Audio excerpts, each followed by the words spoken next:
what is the common denominator. We've had a lot of people point out that there's emotion involved, but what I want to suggest to you is that there's something going on mentally in all these cases. There's something going on physically, something very blatant going on physically, that Dave is the only one so far that alluded to. And then what is the connection between these two? Now, I'm going to give you one more example before we run out of time.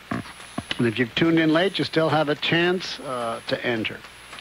I'm going to give you an example from history. I'm going to contrast the United States in the 19th and 20th centuries.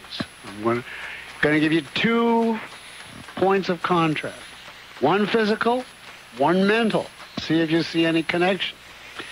On the physical level, crime and war were very low in the 19th century, very high in the 20th.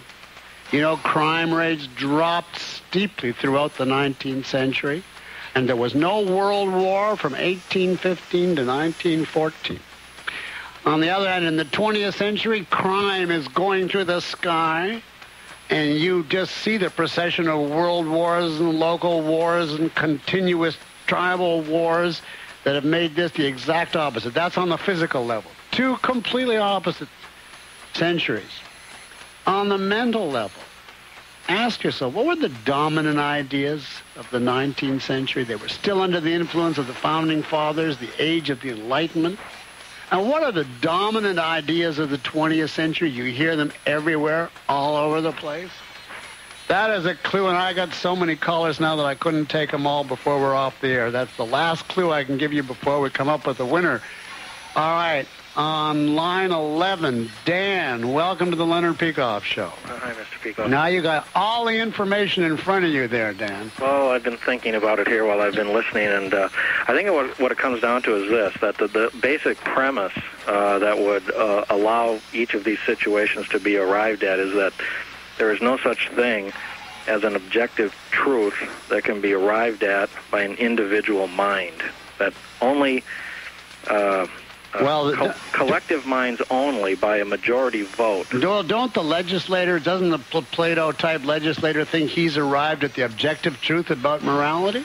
Well, but here, the government legislation of morality example, there, the premise is that all we have to do is take a vote and majority rules. And no, but I'm talking about a religious type of legislator who says that he gets his morality from God, and it's not a matter of a vote or a collective viewpoint. He has the objective truth as dictated by God.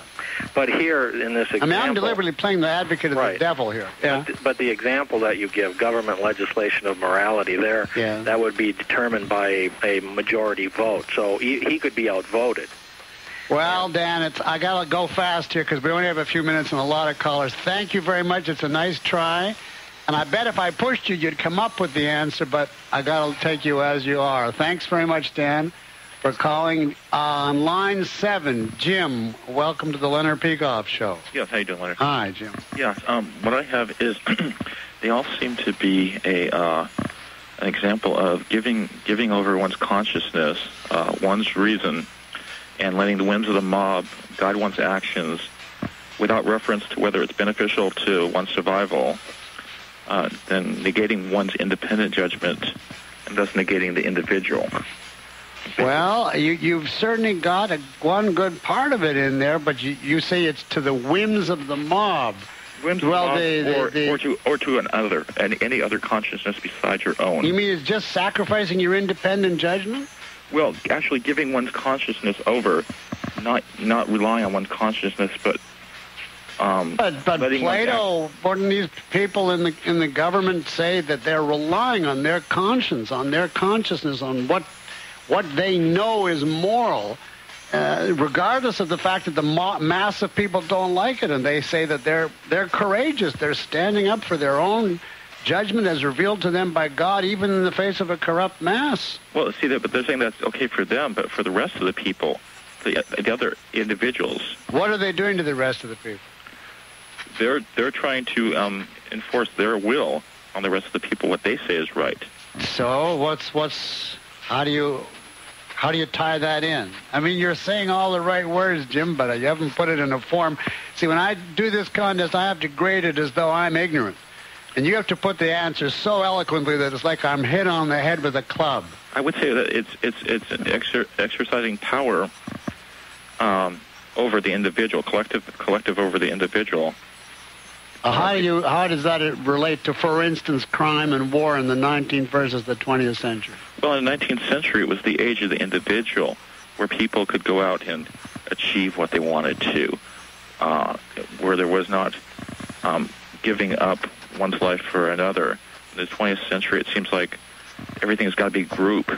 Well, Jim, it's a nice try, but I can't give you more time, and you haven't hit it right on the head. When you hear me, if you can stay tuned for another 10 minutes, you'll see what I think you're missing. I can't tell you right now, but thanks anyway for entering. And let's try on line 8, Victoria. Welcome to the Leonard Peikoff Show, Victoria. Hi, are you there? Victoria? Hello? Yes, Victoria. We've apparently lost her. Okay, well, let's go to line 10. Bernie, welcome to the Leonard Peikoff Show. Hi, Doctor. Hi, Bernie. My reasoning is it's mob rule and self-gratification and overpopulation. That's what it boils down to. Well, now, let's take those one at a time. Mob rule. How do you get mob rule out of government legislation of morality? They say that it's ruled by spiritual, religiously revealed principles.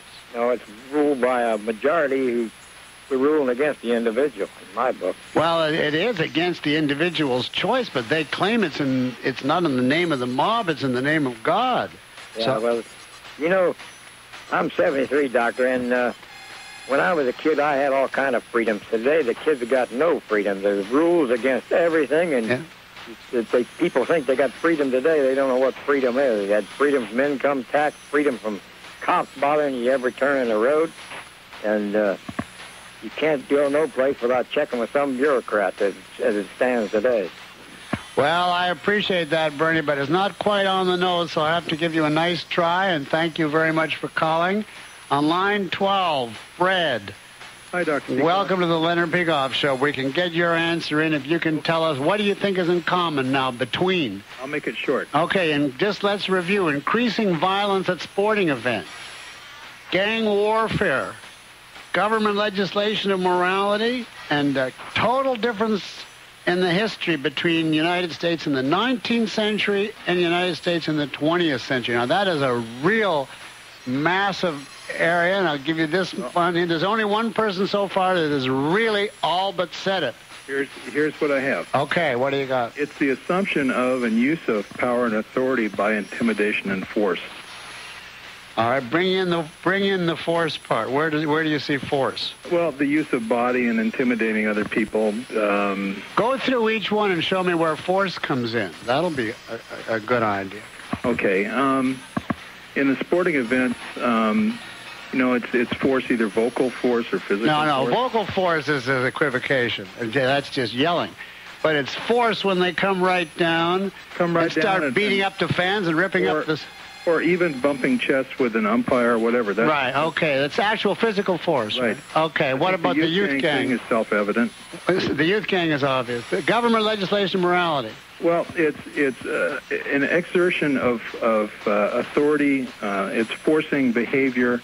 Well, it's more than authority. I might have a certain authority, but if I just utter it, that doesn't automatically produce an effect. It's a special kind of authority. What is the kind of authority? These sorts of legislations, though, carry with them penalties.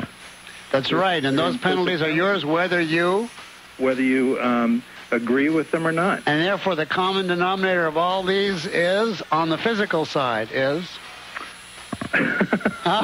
Denial of individual action. Listen, Fred, I got to say, a nice try, but we just haven't got time. If we had another 10 minutes, I'm sure I'd get it out of you. Doctor. Thanks a lot. Now, Victoria, you came back. What happened to you? Victoria, what happened to you? Welcome on line 8. Are you there now? Hello? Hi. Yes, I really enjoy your show. Did you get lost the last time? Yeah, I think I did. I've heard the first two cases. I didn't really get a chance to hear the last two. But well, we're running out of time. Give me your best answer. Okay, well, I can relate it to something that happened in the 1930s, known as nationalism. Yeah, National Socialism, you mean? Well, nationalism being like your own borders, like caring only about like what you like, your own, which comes from like being social degradation, right? Being the society having been put down quite a bit, and then wants to have like it's something of its own. Like the fans want their own team, and then the turf warriors want something they could call their own. And did you hear the one about government legislation and morality? No, that one I didn't get a chance to hear. Oh, because I don't think that one fits in. But they want something of their own, but the whole trick is they want it a certain way and by a certain means, and you didn't get to that one. Thank you, Victoria. We're going to be able to squeeze in one more person, and I'm sorry that's the last one I can take, and that is Bob. Welcome to the Leonard Peikoff Show, line 7. You're the last answer I can take, Bob. Okay, subjectivism? Subjectivism. Mm-hmm. Well, you studied philosophy, right? No, I've been listening to your show. Oh, well, how is that common to, like government legislation and morality? They claim that they've got the objective truth from God. They don't think the Bible is subjective. Then that's determinism. Well, which is it? Those are two different doctrines. Well, it's subjective determinism. No, it's a nice try, Bob, but it's not there. Thanks very much for your call. And we've got to take our last break. When we come back, I'm going to tell you who I think is the winner and what the answer is. It's 3:16. My name is Leonard Peikoff. We're at the end of the tie-in contest. We still have people waiting, but we've reached the point where I have to give the answer. And I would tell you that of all these answers, and you did really well, I got a lot of very good suggestions. The closest to the answer that I was looking for was Dave. We're trying to get him back. He was pretty early in the show. And let me tell you, first of all, what I think the answer is, and then why I picked Dave, who was early in the show, as the best. The common denominator, the philosophic principle that I see in all of these different instances, I'll give it to you in 4 words. Unreason leads to force. Unreason leads to force. In all 4 examples, it was a way of somebody abandoning reason for different things, but nevertheless abandoning reason. And as a result, having no way to get what they wanted from other people except by brute physical force.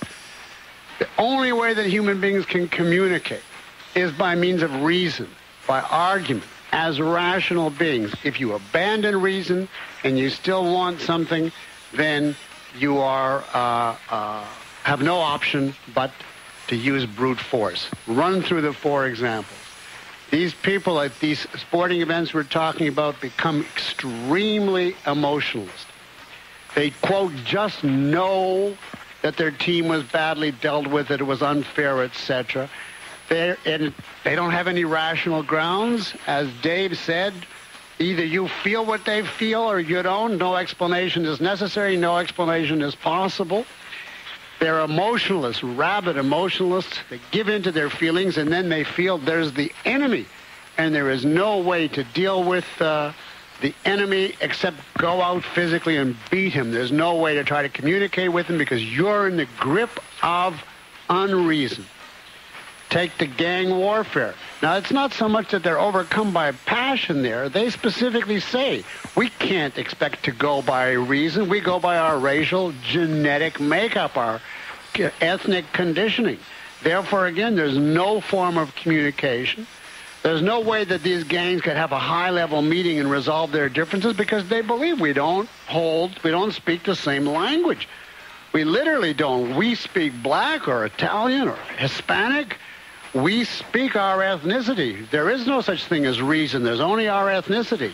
And that being the case, we have no way to communicate, no way to deal with others, and therefore, like the hysterical fan, we want something, but we can't argue for it, so we have to seize it by force. Take the government case.